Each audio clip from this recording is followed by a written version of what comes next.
like that. And so, I need to play better. So if I'm not giving them a reason to talk good, then I'm giving them a reason to talk bad. So that's all on me. I need to play better. Is that Monday Night Football's Louis Riddick, looking dapper as always. Louis, good to see you. Merry Christmas Eve. I will get to you in just a moment, sir. Max, I'm starting with you, though.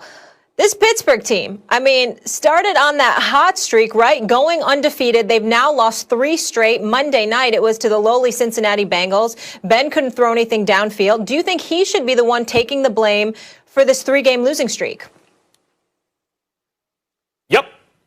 You could point to other factors, but if I had to start somewhere, I'd say Ben Roethlisberger. Before I get into Roethlisberger, let me say the schedule has really killed the Steelers.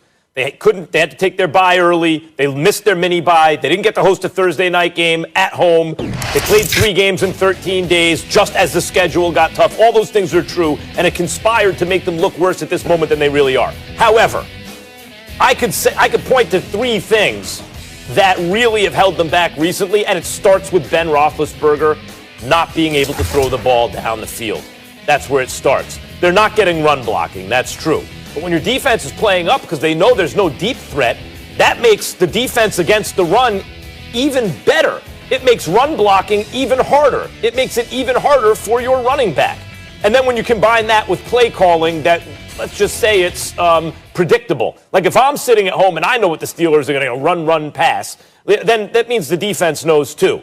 But it starts, all that cascading effect starts with the fact that they have a quarterback who really doesn't get the ball down the field anymore.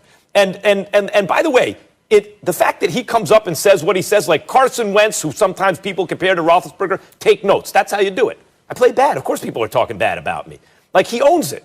And he's done an amazing job for a 38-year-old coming back off a catastrophic injury, playing as well as he had, changing his style of play, not holding the ball and using his physical strength and everything and moving around in the pocket, just getting rid of the ball quickly and compensating for a loss of arm strength and also probably for durability issues. He's smart, being 38 now. But that doesn't absolve him, or it does, if you're pointing to who is to blame, where does it start? You got a quarterback with there's no vertical passing threat. That's where it starts. Yeah, I think where this really starts fundamentally is from a physicality standpoint, the offensive line has been in a state of transition right from the very get-go during the regular season.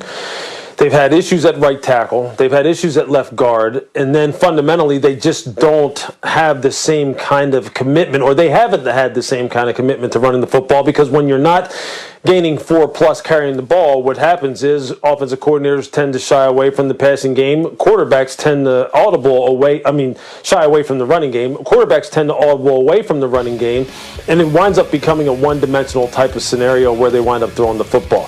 Has the short passing game, the catch and run game, been a big part of their offense this year?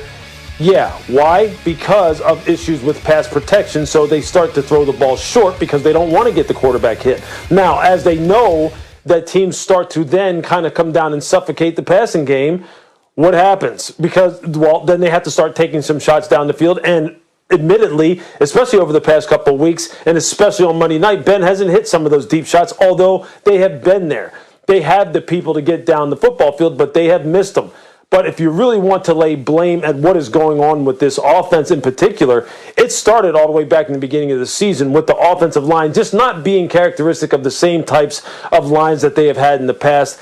Lines that they had when I played against them all the way back in the early 90s, where they just came and punched you in the mouth right out of the gate and established the fact that they were a two-dimensional team. They don't have a play-action passing game right now because the running game has suffered. Now, did they try to get back to that a little bit against Cincinnati? Yeah, Benny Snell ran the ball pretty well. They committed themselves to it even when they weren't averaging 4+ running the football. They still committed themselves to it, and you saw it kind of started getting the offense in a little bit of a rhythm. They started going a little bit more tempo. It started taking some of the pressure off of Ben, but it's still not where it needs to be.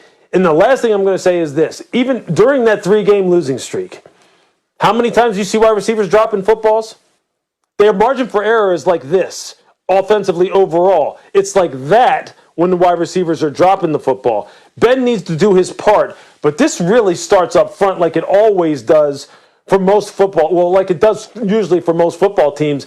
And I don't know if they're going to get that corrected. I don't think they're going to get that corrected. So what this means for Pittsburgh is this. If they have any chance of going ahead and winning the division still, and then winning more than one playoff game, Ben has to be darn near perfect. The receivers cannot drop footballs.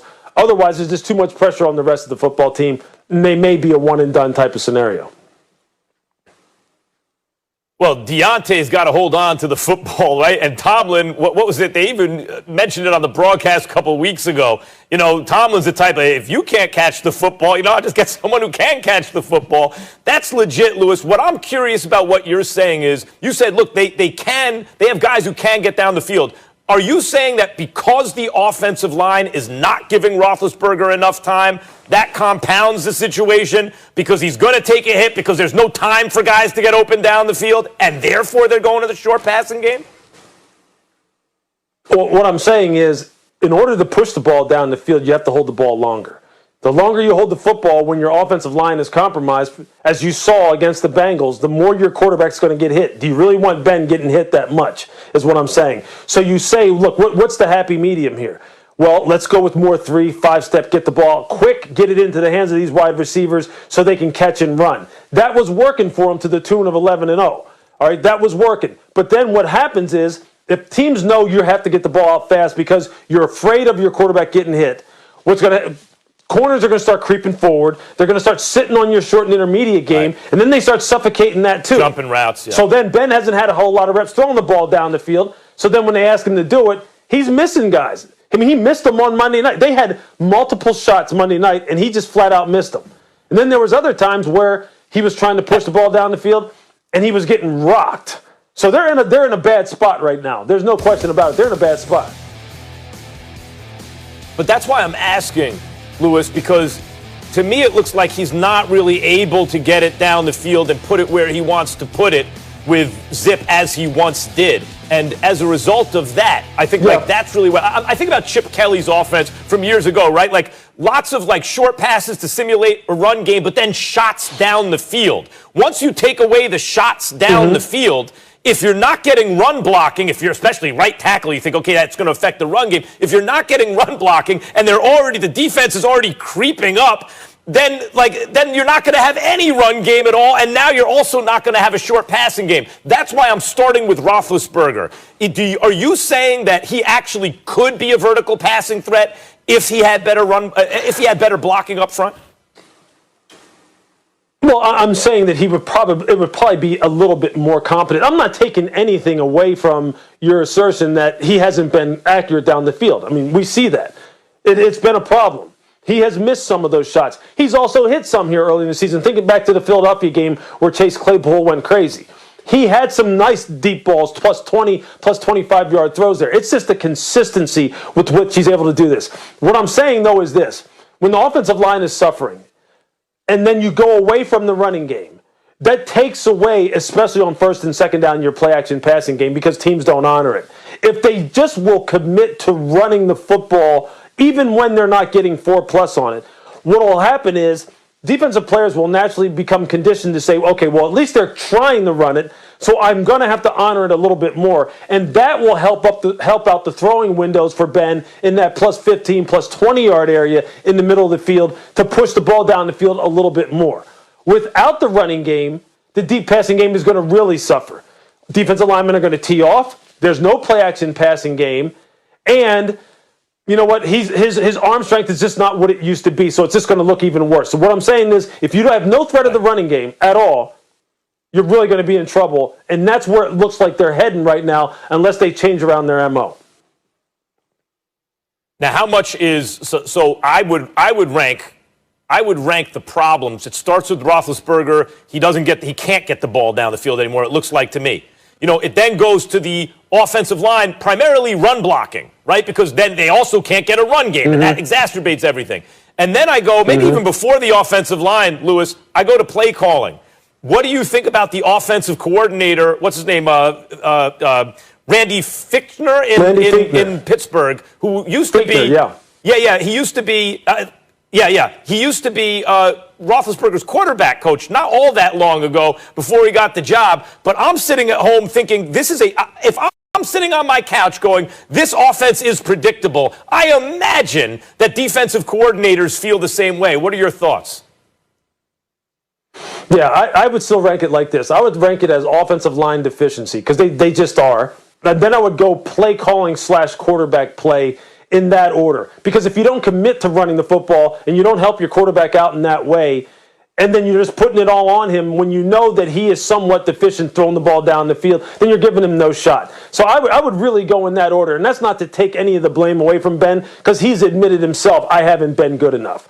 But look, when you're an aging quarterback like this, you need the help of a fundamental running game, which is spurred by offensive line capturing the line of scrimmage. And they just don't have the consistency with that. So I think it trickles downhill that way. Offensive line, play calling, then on to Ben. And don't forget, up until last week, the receivers were really letting him down in some big spots. And to Deontay Johnson's credit, he caught everything in sight on Monday night. So maybe they've gotten that part of it figured out. But a lot of their issues right now are so fundamental in nature, you can't fix them right now. You can only fix them with better players in the offseason. That's what scares me overall for this football team offensively is I think what you see is what you get, and that could lead to them being a one-and-done scenario when the playoff time rolls around. So are you saying, so that sounds to me like you're saying they're not going to win the division because they got the Browns on a week 17. And the Browns are surging. You think they beat little brother, or you think they're going to lose the division on the last game of the season?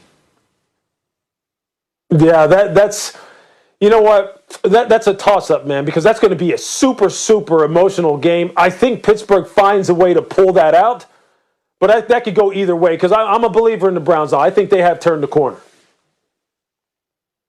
No question. Opposite trajectory here of the Steelers. Lewis, why we have you, when we come back, we need to get into one of your former divisions.